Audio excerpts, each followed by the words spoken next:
যেমন আপনি ছল করে আমার স্বামীকে কেড়ে নিয়েছিলেন, তেমনি আপনার প্রতিটি অবতারই অপূর্ণ থাকবে। রাম হবেন, সীতা পাবেন, কিন্তু একসাথে থাকা ছিনিয়ে যাবে। কৃষ্ণ হবেন, প্রেম পাবেন, কিন্তু রাধার সঙ্গে পূর্ণ মিলন কখনো হবে না। আপনি কি জানেন, ভগবান বিষ্ণুকে এক পতিব্রতা নারী এমনই এক অভিশাপ দিয়েছিলেন যার কারণে তার প্রতিটি অবতারের প্রেম অপূর্ণ থেকে গেছে। এই গল্প শুধু একটি অভিশাপের নয়, এটি একটি নারীর ভাঙা বিশ্বাস, তার অসীম যন্ত্রণা এবং তার দেবত্বর গল্প। সৃষ্টির এক সময়ে অসুরদের অত্যাচার চরমে পৌঁছেছিল।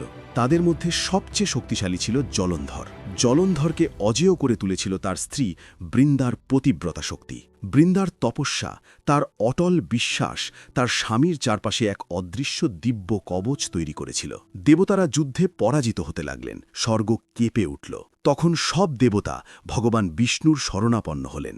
ভগবান জানতেন, যতক্ষণ না বৃন্দার সতীত্ব ভঙ্গ হচ্ছে ততক্ষণ জলন্ধরকে পরাজিত করা অসম্ভব।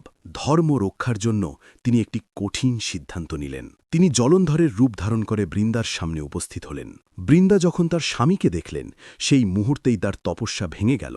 অন্যদিকে যুদ্ধক্ষেত্রে জলন্ধরের দিব্য কবচ নষ্ট হয়ে গেল এবং সে নিহত হল। যখন বৃন্দা সত্য জানতে পারলেন, তার আত্মা কেঁপে উঠল। যে ভগবানকে তিনি পূজা করতেন, সেই ভগবানই তার বিশ্বাসকে অস্ত্র হিসেবে ব্যবহার করেছিলেন। তার চোখে জল ছিল, কিন্তু তার কণ্ঠে ছিল আগুন। তিনি বললেন, যেমন আপনি ছল করে আমার স্বামীকে কেড়ে নিয়েছেন, তেমনি আপনার প্রতিটি অবতার অপূর্ণ থাকবে। রাম হবেন, সীতা পাবেন, কিন্তু বিচ্ছেদ হবে। কৃষ্ণ হবেন, প্রেম পাবেন, কিন্তু রাধার সঙ্গে পূর্ণ মিলন কখনো হবে না। এক মুহূর্তের জন্য যেন সমগ্র সৃষ্টি থমকে গেল। ভগবান বিষ্ণু, যার সামনে সমগ্র ব্রহ্মাণ্ড নত হয়, তিনি নিজেই মাথা নত করলেন। হাত জোড় করে বললেন, মাতা, আপনার অভিশাপ আমার জন্য শাস্তি নয়, এটি তপস্যা, কারণ ভক্তির চেয়ে আমার কাছে বড় কিছু নেই। বৃন্দার হৃদয় তখন ভেঙে গিয়েছিল। তিনি নিজের দেহ ত্যাগ করলেন।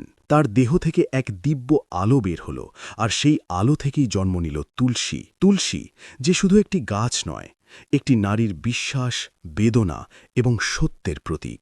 ভগবান বিষ্ণু প্রতিজ্ঞা করলেন, যেখানে যেখানে আমার পূজা হবে, সেখানে তোমার স্থান সর্বোচ্চ হবে। তোমাকে ছাড়া আমার আরাধনা কখনো পূর্ণ হবে না। এই কারণেই আজও ভগবান বিষ্ণুর পূজা তুলসী ছাড়া সম্পূর্ণ হয় না। আর হয়তো এই কারণেই তার প্রতিটি অবতারে প্রেম থাকলেও পূর্ণ মিলন আর হয় না। কমেন্টে লিখুন, জয় মা তুলসী।